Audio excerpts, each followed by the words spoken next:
we also didn't realize that suddenly growing the team has a big impact on culture as well. Culture can't be written up on a poster and stuck on the wall, right? Your culture is an outcome of the people who are on the team. Welcome to Stuck in Design, where our founders share candid conversations about design, creativity, and business. Let's begin.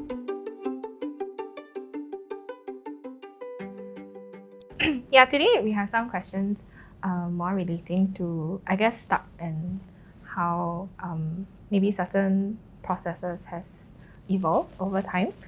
Throughout working and growing Stuck, right, has there been any design processes that have stood the test of time? There are, I think, quite a lot of tools still get used, but if you are talking about fundamental processes, I think there are two fundamental processes. One is that change is the need for constant change, and I think that's tied to our desire to always question why we are doing things a certain way, right? So I think that's a process that's quite ingrained in how we look at when there's a challenge. Are we asking the right questions? Are we framing the right problems? Are we reframing the questions in the right way or the problems in the right way? And that is, I think, one of the fundamental process in our design practice which never changes. I think how that has affected Stuck also stretches to the organization. Early days when we were naive and willing to experiment with different things, we looked at, why do consultancies have to be structured a certain way? Why do even things like salaries, even things related to HR incentives, why do they have to be done this way? Not all of them are successful experiments, but I think the premise is that we are fundamentally curious about these things, and what would happen if we changed it? How would the dynamics change? And if that brings about incremental difference, or something that's really that has more impact. Yeah, so that's one. Let me see. A second thing which we have always kept. And it's something that we have always kept, and that's also relevant to the current situation, is that as a team, even when we're a really small team, working together, I know it sounds very cliche, right? Design companies and collaboration, but it really is something that's a big part of why we think we can continue to do good work, is because of the different people on the team. And it goes back to, I think, the first one, which is how do you keep a fresh perspective on getting new questions, asking the right questions. How do you get new perspective on, are we or are the users looking at this in the same way that we do, right? And having that team, whether it's a team of 3, to be able to elicit that difference in viewpoint and to question each other's assumptions, that is something that, as we've grown now to a team of 20 plus, it still is a fundamental part of that collaborative process, whether we bring internal team members or even client team members. That's something that we hold quite dear to. So, which is why when COVID happened, we're still trying to engineer that through how we can organize brainstorm sessions, our Sticky Tuesday sessions, which is having the full team on for sharing project learnings or insights, and even the daily huddles, which are in the process of being tweaked, right? We know that there are things which work that also don't work, but the thing is that in the spirit of doing, we try. Yeah, so maybe on the flip side then, as you've mentioned that Stuck has grown in size and also in dabbling into new areas, what have you seen then new processes that needed to come into play?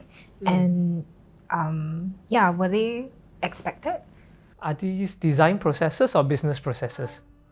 Design processes? Design processes. Okay, so we've been very resistant about going the full, as companies grow, the reason processes come in a lot of times is because things mess up, right? And processes come in to prevent those mess ups. So it's like a slap on the wrist, like, we found something that broke, and now we put a process in place so we don't make this mistake again. And there's nothing wrong with that, but the problem is those processes are intended to prevent maybe 5% of the mistakes, and they become a hindrance for 95% of the other people who actually wouldn't have made those mistakes. So it's I think in disproportionate amount of processes are intended to do that, which end up becoming more of a hindrance, right? So we are quite wary of, as we grow, what processes, do you start having project managers? Do you start having different parts in not just the design process, but also the design project management process, which make things run better? So we've been quite resistant to that. Instead, we've been trying to say, how can we rethink the project management process that still allows clients to feel very close to the design team who is tackling the project? Can the lead still be part of the project management, or do we have a supporting designer do it? Just because sometimes it feels a little bit detached, right? You have a project manager who's the business face of the project, the taskmaster and the whipping boy or girl, and then you have the team who is doing the work. And we felt that sometimes it can be a disconnect. So in terms of processes, I think that one we've tried to change it to be able to handle a wider range of projects, but still have enough independence for the teams to run their own projects. So a lot of the designers are being empowered to be able to lead and manage their projects. So that's maybe from a project management perspective. From a design perspective, I would say most of the processes, they're not really new processes, I would say. I think they're still based on some of the fundamental things we mentioned earlier. But now that the team is bigger, how can we figure out how to integrate it without other team members feeling like it's touch and go? Like a research project, for example, that you're really familiar with, right? How can we still have research projects where it's not a handoff between researcher and designer, and there you take it and then do your stuff, I'm going on to my next research project? Because that is really efficient, but at the same time, there are so many nuances that gets missed that the researcher really still has, and also the potential latent creative solutions that the researcher also brings to the team apart from the designers. Yeah, so I think those new processes, I can't think of a specific process, but I think how we run the projects take into account this consideration, right? And I think on the far end, we really do think a lot about what is the future of consulting, right? We had consulting back in the days where it's built around the craft and about building turnkey solutions for companies who want product innovation. And we've seen the next phase of Innovation 2.0 where it's around human-centered design. And IDEO has been a big champion for this human-centered design.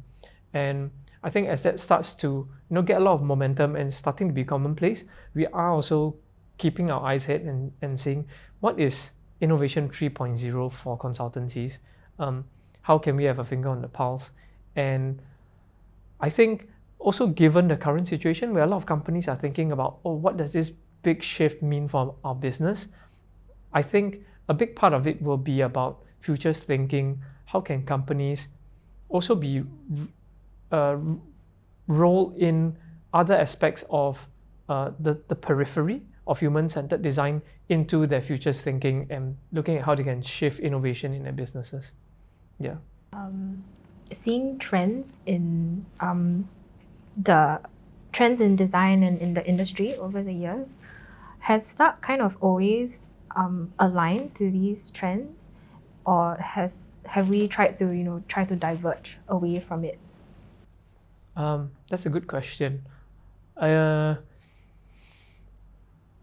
would say a lot of there's a few things here, right? One is the local context that being placed in Singapore, we have the benefit of a little bit of foresight, because what impacts the industry usually trickles down to Singapore a little bit later, right? So I don't know if you can call that trends, but I think these may be more macro things which affect how companies want to operate, how they want to position their innovation, and having that position of hindsight or foresight, depending on which side of the coin you're looking at, means that we are also in a better position to preempt it and react to it. So I don't think it's about following trends, but it's about being aware of, hey, what is really happening elsewhere, what is happening globally, what is happening in adjacent industries that can inform the work that we do. If you're talking about stylistic trends, then I think Stuck doesn't really have a certain brand of aesthetic, nor do we have a certain kind of brand of style. What is really more important to us is why are we designing something and not what it looks like. So a lot of the work is informed by the team members who are on the team, how they make design decisions, and the clients that we work with, and evaluating what is right for brand, what is their risk appetite in terms of their differentiation. And I think that is, from a stylistic standpoint, that is our thing. Yep. So, I mean, you mentioned earlier about what innovation would look like for consultancies in the upcoming years, right? Yeah, I don't know. I mean, I guess it's just interesting to kind of understand how you take something that you see happening maybe elsewhere in the world, and how do you then apply that to where you see Stuck should be headed toward? Yeah. So the thing is, we don't know as well, right? It is a considered guess. It is also, I think, a part of I think there's a deep curiosity on the team, and also passion, individual, right? We all have different things that motivates the team, and it's finding different team members and tapping on what really are they curious about, what they are passionate about, and how does this feed into the work, or feed and fit into the work that we want to do. So when we are talking about, what could innovation be? Yeah, I guess on a strategic level, we are looking at what market needs are, what potential market needs are, but at the same time, we are also looking at, what can this team do? What does the team enjoy doing?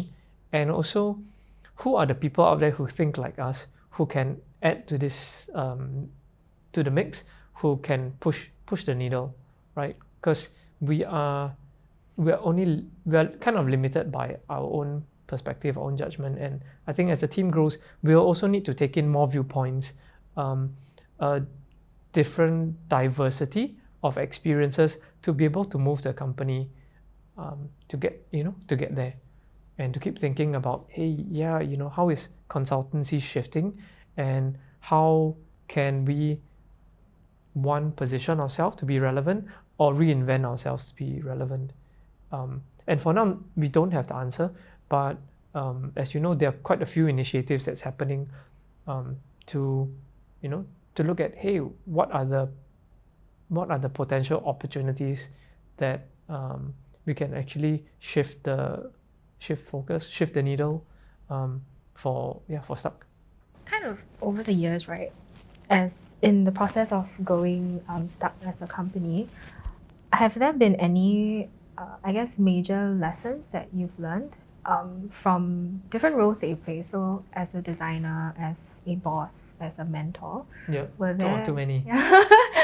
Yeah, were there any, sort of really memorable things that you've learned in the process of growing Stuck? Yeah, I guess it depends on who's the audience and what you're interested in, because this ties in with the question at the start, right? We have been suckers for punishment. We have been trying to see, what can we change, what can we do differently. So naturally, along with that comes a lot of mistakes, and then there are learnings from those mistakes. Let me see. So one thing that's memorable at a midpoint in Stuck's growth is that there was a time where Stuck grew quite quickly. I think we jumped from a team of 6 to 12 or 15 really quickly. But we actually didn't plan it well. So a lot of things broke during that process. We realized on the front end, we didn't have certain business development processes in place to make sure that there is a consistent stream of work to feed the suddenly larger team.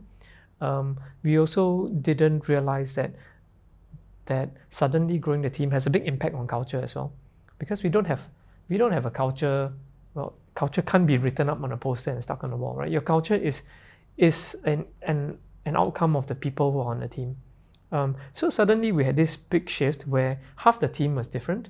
They brought along a different kind of culture with them, and also because we didn't have some processes in place, it meant that work wasn't as consistent, right? Both in terms of the amount of work coming in and also the type of work going out.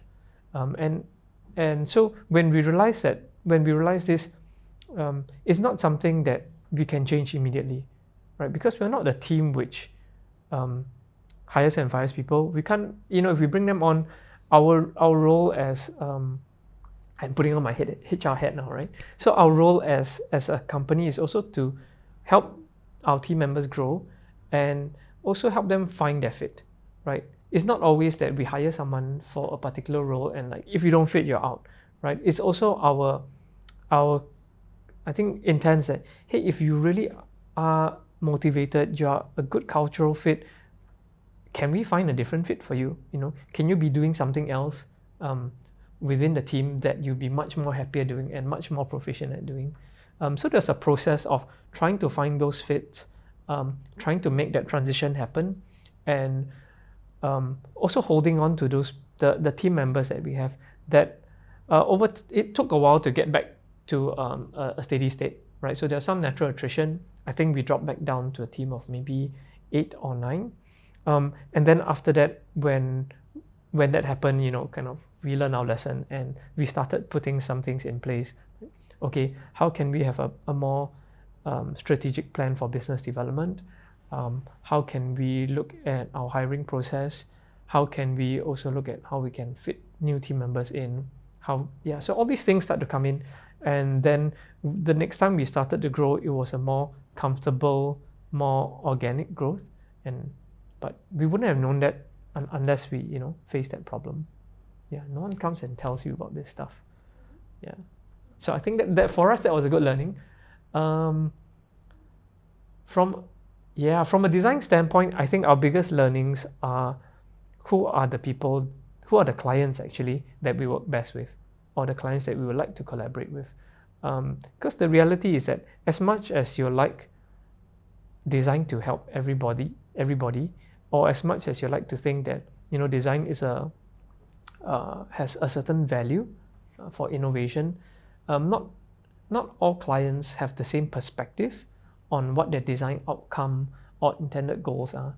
And this mismatch in expectation means that sometimes you don't find a good, it just means that the delivery is mismatched, right? In terms of expectations, or in terms of, hey, I wanted a very low risk outcome, but you give me a very high risk outcome. So the more work we do, the more we start to understand the nature of our team, the kind of work that they like to do, and also the kind of clients which actually resonate with the kind of work that we want to do. Like that it is grounded in research, is grounded in this need to question, and also in how to deliver innovation in a human way, right? And they're all good things, but not everyone prioritizes that. So there are other core business priorities for other organizations or other businesses. So I think that's also a good learning for us. In trying to account for, say, a growing team, right, and also at the same time trying to ensure that the outcomes or the deliverables that are delivered as a company, do you think that there are any unspoken rules to design that things that come out from Stuck always follow? I think there are too many unspoken rules. You see, I think this ties into company training and also company culture. And when you're a smaller company, you can always rely on proximity. You're close enough to every single project, or the seniors are close enough to everybody to be able to kind of infuse or diffuse the way of working, and the expectations for delivery. But when the team grows and it starts to get a bit more disparate, then you're stuck with that question again. Do we put some processes in place so that we can have consistency in work or consistency in process or something? And that's something that we have always kind of thought about, but have also been very resistant, because when you have too much, like back to the start, right? When you have too much of this, it hinders innovation. So we've been trying to find a balance, right? And we've been trying to do other things, like not setting the process, but maybe celebrating certain outcomes, like how Letitia has done the best in class. And I think, and also even things like training, right? Do you have to have everyone go for the same training? What if you pick your own training? And that's why we set up the sabbaticals for the team to pick, like, hey, what do you really want to do, and what what course you want to take, or what do you really want to build? Because sometimes growth isn't about learning or training as well. It's about learning through making or learning through experimentation, and not just like attending a course. So those are some of the things that we've put in place more as aids. I don't think they're really processes, right? Because they're not fixed, you see. So I think it's a way for us to come to terms with, we really don't want to put rules or processes in place, but at the same time, how can we have guideposts, or how can we have things in there which help the team? Hi, I'm Desiree, and I'm one of the hosts for Stuck in Design. We hope our podcast has been helpful in sharing some perspectives on design, creativity, and business. So now we'd like to hear from you. Drop us a comment or a DM online wherever you find us with a question, and we'll answer them in an upcoming episode. See you next week.